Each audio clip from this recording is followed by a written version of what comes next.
একটি মেয়েকে রাতের বেলা চারজন ধর্ষণকারী আটকে ফেলে। এরপর সেই ধর্ষণকারীরা মেয়েটিকে তাদের আস্তানায় ধরে নিয়ে যায়। কিন্তু অবাক করার মতো বিষয় এই যে ওই ধর্ষণকারীরা খেয়াল করে যে এই মেয়েটি উল্টো এই চারজন ধর্ষণকারীর সঙ্গেই শারীরিক সম্পর্ক করার জন্য অস্থির হয়ে উঠেছে। এমনকি ওরা যা যা বলছে মেয়েটি তাতেই রাজি হয়ে যাচ্ছে। কিন্তু ভিউয়ার্স, এরপর ঘটনা আস্তে আস্তে অন্যদিকে মোড় নিতে থাকে। কি যে ঘটে শেষে সেটা আপনারা কল্পনাও করতে পারবেন না। অতএব ভিউয়ার্স, এই মুভিটি নিয়ে তেমন কোনো কিছুই আমি আপনাদেরকে ইন্ট্রোতে বলছি না, কারণ এতে করে মুভির প্রতি ইন্টারেস্ট আপনাদের নষ্ট হয়ে যাবে।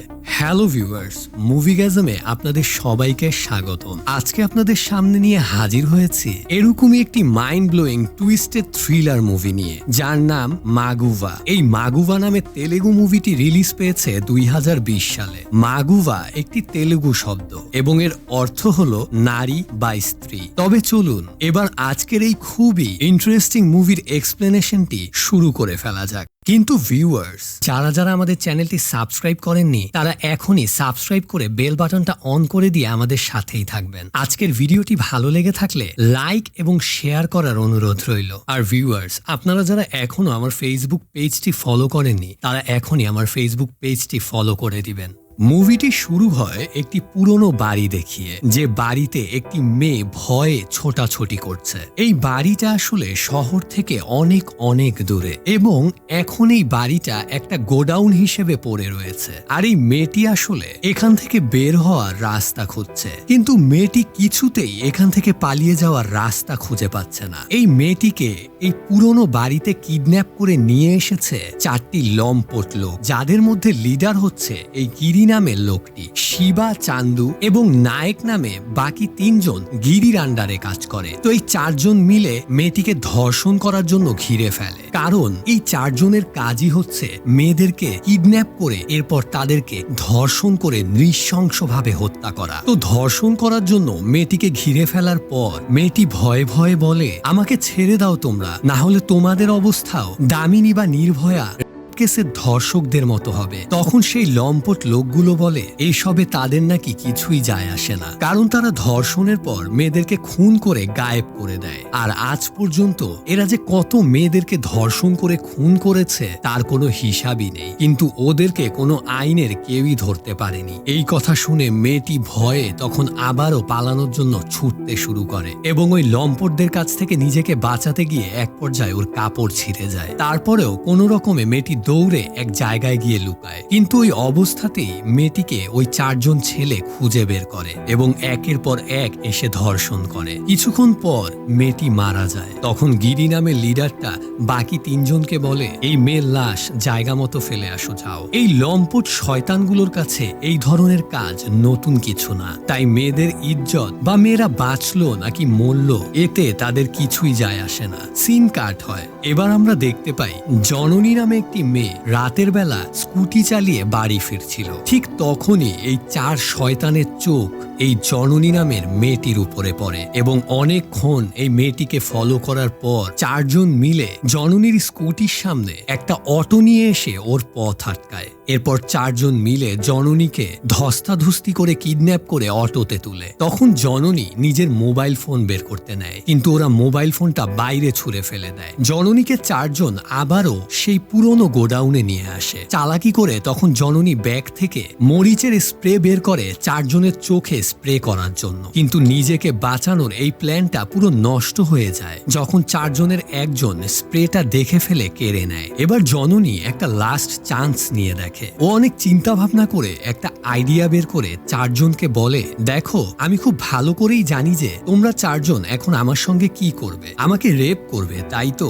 যদি এমন হয় আমি চেঁচামেচি না করে তোমাদের সাথে কোঅপারেট করি তাহলে ভালো হয় না? এতে তোমরাও এনজয় করবে আর আমারও কষ্ট হবে না। তবে একটা শর্তে, যে তোমরা আমার কোনো ভিডিও বানাতে পারবে না। তো চারজন এই কথা শুনে একবারেই রাজি হয়ে যায়। এবার জননী বলে, দেখো, তোমরা চারজন লম্বা চওড়া পুরুষ আর আমি একা ছোটখাটো একটা মেয়ে, আমি তো পরে মারাই যাব। এক কাজ করো, যেন আমারও কোনো কষ্ট না হয় আর তোমরাও খুব মজা পাও, তাই চটজলদি কিছু মদ আর ড্রাগস নিয়ে আসো। এই বলে জননী নিজের ব্যাগ থেকে টাকা বের করে ওদেরকে মদ কেনার জন্য টাকাও দিয়ে দেয়। তো আমরা দেখতে পাই গিরি এবং নায়ক এগুলো কিনতে বাইরে চলে যায়। এইদিকে শিবা বসে বসে অশ্লীল ভিডিও দেখতে থাকে। সুযোগ বুঝে জননী উঠে শিবাকে মারতেই নিবে, ঠিক তখনই শিবা ওকে ধরে ফেলে আর বলে এইরকম চালাকি যেন দ্বিতীয়বার ও ভুলেও না করে। তখনই সেখানে চান্দু চলে আসে। শিবা চান্দুকে পাহারায় বসিয়ে বাইরে যায়। এবার জননীর মাথায় নতুন আরেকটা বুদ্ধি আসে। জননী চান্দুকে ডিস্ট্র্যাক্ট করার চেষ্টা করে। জননী হাসি হাসি মুখে চান্দুর দিকে তাকিয়ে বলে, চান্দু তুমি কি জানো তুমি কত হ্যান্ডসাম এন্ড কত ফিট এন্ড ফাইন? তোমাকে দেখতে হুবহু বাহুবলী নায়কের মতো লাগে। এমনকি এক পর্যায়ে জননী চান্দুকে আই লাভ ইউ বলে। এখন চান্দু তো এই সব শুনে খুবই খুশি হয়ে যায়। তো চান্দুকে আরো কনভিন্স করার জন্য জননী বলতে থাকে, আচ্ছা চান্দু, তুমি কি এর আগে কখনো কোনো মেয়েকে ভালোবেসেছো বা এর আগে কোনো মেয়েকে ভালোবেসে তার সঙ্গে শারীরিক সম্পর্ক করেছো? কারণ ভালোবেসে কাজ করে যে মজা, জোর জবরদস্তিতে কিন্তু সেই মজা নেই। তখন চান্দু বলে, না তো, আমি ভালোবেসে এরকম আগে কখনো করিনি আর করতেও চাই না ভাই, কারণ গিরি ভাই জানতে পারলে আমাকে মেরেই ফেলবে। তখন জননী বলে, আচ্ছা জীবনটা কার বলো তো, তোমার না গিরি ভাইয়ের? দেখো চান্দু, একটা কথা বলি তোমাকে দেখেই আমি ভালোবেসে ফেলেছি। তুমি কি চাও অন্য কেউ এসে তোমার আগে আমাকে ভোগ করুক? আমার উপরে তো শুধু তোমার একারই অধিকার, তাই না? কিন্তু এত সব কথা বলেও চান্দুকে কিছুতেই রাজি করানো যায় না। তখন জননী হঠাৎ করে নিজের টি শার্ট উঠিয়ে চান্দুকে ও শরীর দেখায়, আর এইটা দেখে চান্দু তো পুরো শকড হয়ে যায়। জননী এবার বলে, দেখো আমি তোমাকে ভালো না বাসলে কি এমনটা করতাম? আমি যে তোমাকে ভালোবাসি এটাই হচ্ছে তার সব থেকে বড় প্রমাণ। এই বলে জননী চান্দুকে জড়িয়ে ধরে। আর এতক্ষণে চান্দু যেই দৃশ্য দেখে ফেলেছে, তারপর তো তার কনভিন্স না হওয়ার কোনো প্রশ্নই আসে না। চান্দু কিন্তু এবার পুরোই গলে যায়। এমন সময় সেখানে শিবা ফিরে আসে আর দেখে যে দুইজনই ওখান থেকে গায়েব। শিবা ওদেরকে জোরে জোরে ডাকতে থাকে আর চান্দুকে কলও করে, কিন্তু কোনো খোঁজ পায় না। তাছাড়া শিবা চান্দুর খোঁজ পাবেই বা কিভাবে? আর চান্দুই বা কল রিসিভ করবে কিভাবে? কারণ চান্দু তো তখন জননীর সঙ্গে ছাদে উঠে গল্প করছিল। জননী চান্দুকে বলে, চলো এই সবকিছু ছেড়ে আমরা এখান থেকে পালিয়ে যাই আর বিয়ে করে ফেলি। তখন চান্দু একটু কনফিউজ হয়ে বলে, এভাবে পালানোটা কি ঠিক হবে? আগে গিরি ভাইকে ফিরতে দাও, এরপর না হয় ওনাকে বলে এখান থেকে চলে যাব। কিন্তু জননীর তো দরকার এখন তাড়াতাড়ি এখান থেকে পালিয়ে যাওয়া। এবার চালাকি করে জননী নিজের হাত কেটে অস্থির হয়ে চান্দুকে বলে, ইস দেখো না আমার হাতটা কেটে গেল, কত রক্ত বের হচ্ছে, চলো চলো এক্ষুনি হসপিটালে ব্যান্ডেজ করাতে যেতে হবে। কিন্তু তখনও চান্দু বলতে থাকে যে আগে গিরি ভাইকে আসতে দাও, তারপর যাব। এদিকে শিবা ওদেরকে সব জায়গায় খুঁজতে থাকে, কিন্তু তখন তো জননী ছাদে বসে বসে চান্দুকে মিথ্যা প্রেমের ফাঁদে ফাঁসাচ্ছে। জননী চান্দুকে বলে, আচ্ছা তুমি কেমন বয়ফ্রেন্ড বলো তো? তুমি তোমার ভালোবাসাকে অন্যদের সঙ্গে শেয়ার করবে কেন? কেন তুমি তোমার ভালোবাসার মেয়েকে অন্য কাউকে ভোগ করতে দিবে? আমার শরীরে তো শুধু তোমার অধিকার, তাই না? আর কারো অধিকার নেই। আমার সঙ্গে যা করার তা তো শুধু তুমি একাই করবে। এসব কথা বলে জননী চান্দুকে কনভিন্স করতে থাকে। আর সেই মুহূর্তেই ছাদে শিবা চলে আসে এবং ওদের দুজনকে এইভাবে একসাথে দেখে ও ভীষণ রেগে যায়। তখন চান্দু শিবাকে বলে, শোন শিবা, আমি জননীকে ভালোবাসি। এবার এই কথা শুনে শিবা ভীষণ রেগে গিয়ে বলে, তোর কি মাথা খারাপ হয়ে গেছে চান্দু? এই কথা বলে শিবা চান্দুর সাথে অনেক রাগারাগি করে। কথা কাটাকাটির এক পর্যায়ে চান্দু এবং শিবার মধ্যে মারামারি শুরু হয়ে যায়। মারামারি করতে করতে এক পর্যায়ে শিবা ছাদ থেকে পড়ে যায় এবং ওখানেই মারা যায়। এই দৃশ্য দেখে এবার জননী তো ভীষণ খুশি হয়ে যায়। ও মনে মনে ভাবতে থাকে যে যাক বাবা, এক শয়তান তো মরল, এখন আর বাকি তিনজনের পালা। এবার জননী চান্দুকে নিয়ে ওখান থেকে পালাতে নেয়। ঠিক তখনই সেখানে চলে আসে গিরি এবং নায়ক। গিরি এবং নায়ককে দেখে এবার চান্দু জননীকে বাঁচানোর জন্য ওদেরকে মিথ্যে কথা বলে। চান্দু বলে, দেখো না গিরি ভাই, এই মেয়ে আবার পালাতে নিয়েছে, আর অমনি আমি ওকে ধরে আপনার কাছে নিয়ে আসছিলাম। যাই হোক, এরপর তিনজনের জম্পেশ আসর বসে, যেখানে সবাই গিরিদের আনা মদ খাচ্ছিল।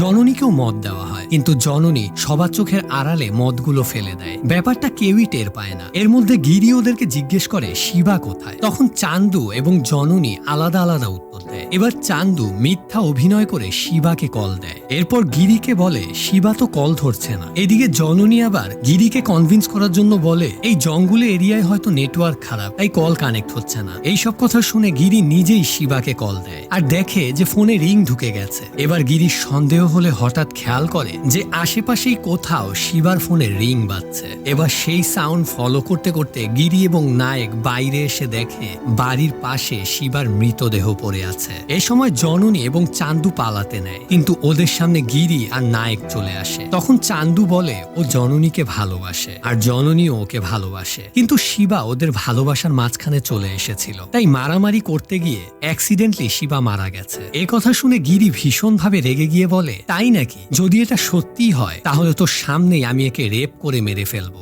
দেখি তুই কি করতে পারিস। তখন চান্দু গিরিকে ধাক্কা মেরে জননীকে নিয়ে সেখান থেকে পালায়। জননী আর চান্দু দৌড়ে গিয়ে একটি রুমের ভিতরে লুকায়। সেখানে ওদেরকে খুঁজতে খুঁজতে নায়ক চলে আসে। এদিকে জননী চান্দুকে কথায় কথায় এমন ভাবে ওদের বিরুদ্ধে ব্রেইন ওয়াশ করে যে চান্দু গিয়ে নায়কের সঙ্গে মারামারি শুরু করে দেয়। মারামারির এক পর্যায়ে চান্দুর হাতে নায়ক মারা যায়। এটা দেখে জননী তো আবারও ভীষণ খুশি হয়ে যায়। ও মনে মনে ভাবে যাক বাবা, 2 ধর্ষকই মারা গেল, এখন বাকি আছে আর মাত্র 2 জন, ওদেরকে এবার সহজেই শেষ করে ফেলা যাবে। এ সময় সেখানে গিরি চলে আসে। গিরি এসে এবার চান্দুকে ঠান্ডা মাথায় মদ খেতে দিয়ে বলে তুই ভুল ধারণায় আছিস চান্দু, তোর মাথা খারাপ হয়ে গেছে। এই মেয়ে তোকে কোনো ভালো টালো বাসে না, এখান থেকে বের হওয়ার জন্য এইসব ভালোবাসার নাটক করছে। ওইদিকে জননীও পুরো দমে চান্দুকে কনভিন্স করার চেষ্টা করছে এইটা বলে যে বিশ্বাস করো চান্দু, আমি তোমাকে অনেক ভালোবাসি। এখন 2 পক্ষের কথা শুনে চান্দু একদমই দোটানায় পড়ে যায়, কি করবে বুঝতে পারে না। তখন গিরি বলে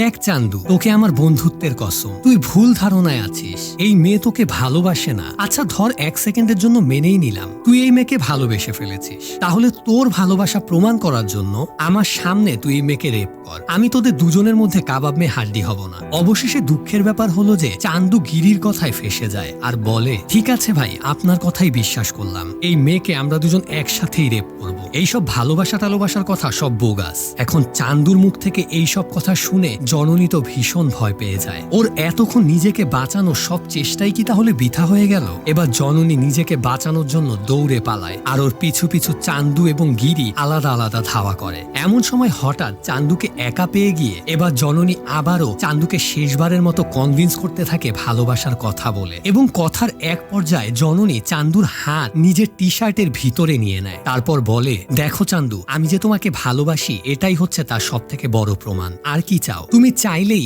এখনই আমার সঙ্গে সবকিছু করতে পারো, কিন্তু ভালোবাসা আর ধর্ষণ দুটো এক জিনিস না, ব্যাপারটা তোমাকে বুঝতে হবে। এবার এই কথা শুনে আর এই কাণ্ড দেখে চান্দু আবারও কনভিন্স হয়ে যায় এবং জননীর কথায় বিশ্বাস করতে শুরু করে। কিন্তু সেই মুহূর্তে সেখানে চলে আসে গিরি এবং ওদের দুজনকে এভাবে একসাথে দেখে গিরি এবার জননীকে বলে তোর ভালোবাসার অভিনয়কে সাবাসী না দিয়ে পারছি না, ভালোই অ্যাক্টিং করিস তুই। এরপর গিরি চান্দুকে বলে আমি এখন তোর চোখের সামনে এই মেয়েকে রেপ করব, দেখি তুই কি করতে পারিস। তখন জননী চান্দুকে বলে চান্দু, তুমি কেমন পুরুষ মানুষ যে তোমার ভালোবাসার মানুষকে একজন ধর্ষণ করবে বলছে আর তুমি সেটা চুপচাপ দাঁড়িয়ে দেখবে আর শুনবে? তুমি যদি সত্যিই পুরুষ হও আর আমাকে ভালোবাসো তাহলে গিরিকে এক্ষুনি মেরে ফেলো, ভালোবাসার জন্য তুমি এইটুকু করতে পারবে না? তারপর জননী গিরির দিকে ফিরে বলে আর গিরি তোমাকে বলছি, তুমি যদি এক বাপের সন্তান হও তাহলে তুমি আমার প্রেমিক চান্দুকে হারিয়ে দেখাও, যদি হারাতে পারো তাহলে আমি কথা দিচ্ছি তোমার সঙ্গে আমি নিজেই শুতে রাজি হব। তো জননীর কথায় এবার দুজনেই দ্রুত রাজি হয়ে যায় এবং ছাদে গিয়ে দুজন মারামারি শুরু করে দেয়। দেখা যায় যে গিরি চান্দুর থেকে অনেক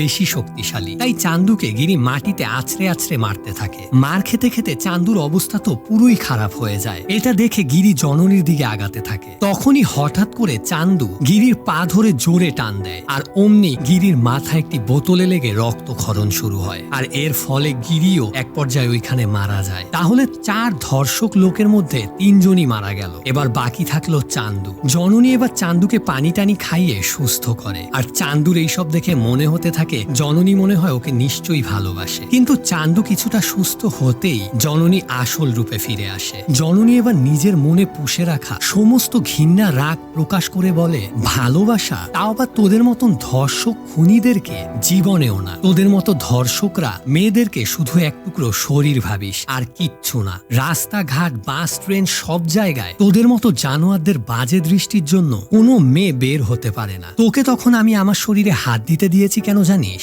শুধুমাত্র নিজের প্রাণ বাঁচাতে। তার মানে এই না যে তোর সামান্য স্পর্শে আমার ইজ্জত সম্মান সব নষ্ট হয়ে গেছে। কারণ তোদের মতো জানোয়াররা সেই হিসেব করলে মা বোন সবার দিকেই কুনজর দিস। আর সেই অর্থে সবারই তাহলে এতদিনে ইজ্জত সম্মান শেষ হয়ে যাওয়ার কথা। মেয়েদের ইজ্জত সম্মান এত সস্তা না। এইসব কথা বলে জননী সিদ্ধান্ত নেয় যে ও চান্দুর গোপনাঙ্গ কেটে ফেলবে। এবার জননীর কাছে চান্দু হাত জোর করে প্রাণ ভিক্ষা চায়, কিন্তু এতে জননীর একটুও দয়ামায়া হয় না। জননী তখন বলে, না জানি এভাবে তোরা যখন ধর্ষণ করিস, খুন করিস, তখন কত মেয়ে তোদের কাছে হাত জোর করে প্রাণে ভিক্ষা চেয়েছে। ওই তাদেরকে তো তোরা ছেড়ে দিসনি, তখন তো তোদের দয়ামায়া হয় না। তাই আমিও তোকে আজ কোনো ছাড় দিব না। এ কথা বলেই জননী একটা ব্লেড দিয়ে এক কোপে চান্দুর চান্দা মানে গোপনাঙ্গটাই কেটে ফেলে। অবশেষে ধর্ষক চান্দুও গোপনাঙ্গ কেটে ফেলার কারণে অতি রক্তক্ষরণ হয়ে মারা যায়। আর শেষমেশ এই প্রথমবার এই 4 জন ধর্ষকের কাছ থেকে কোনো মেয়ে জীবিত বের হয়। অতঃপর শেষ জয়টা হয় জননীর, অর্থাৎ একজন নারীর। আর এই সিনটি দেখিয়েই মাগুয়া নামের এই মুভিটিও এখানেই শেষ হয়। প্রত্যেকটা নারী যদি এই জননীর মতন সাহসী এবং বুদ্ধিমতী হয়, তাহলে হয়তো এই নরপিচাসগুলো আর কখনো মেয়েদেরকে কোনো ভোগের বস্তু মনে করবে না। এইসব মানুষরূপী ধর্ষণকারী নরপিচাসগুলোর সাথে ঠিক এরকমটাই হওয়া উচিত, যেটা জননী ওদের সাথে করেছে। এবং এরই সাথে প্রত্যেকটা মানুষেরই মনে রাখা উচিত, কখনো কাউকে দুর্বল ভাবতে নেই, নিজেকে আরেকজনের থেকে বেশি বড় ভাবতে নেই। কারণ কে কখন কার মৃত্যুর কারণ হয়ে যায় সেটা কেউ কখনো বলতে পারে না। সো এই ছিল আজকের মুভির এক্সপ্লেনেশনটি কেমন লাগলো কমেন্টের মাধ্যমে কিন্তু জানাতে একদমই ভুলবেন না। এবং মুভি নিয়ে আপনার মূল্যবান মতামতটা অবশ্যই কমেন্টের মাধ্যমে জানিয়ে দিবেন। আজকের ভিডিওটি ভালো লেগে থাকলে লাইক এবং শেয়ার করার অনুরোধ রইল। আর যারা যারা আমাদের চ্যানেলটি সাবস্ক্রাইব করেননি, তারা এখনই সাবস্ক্রাইব করে বেল বাটনটা অন করে দিয়ে আমাদের সাথেই থাকবেন। আবারও হাজির হব নতুন আরেকটি মুভির এক্সপ্লেনেশন নিয়ে। ততদিন ভালো থাকবেন, সুস্থ থাকবেন।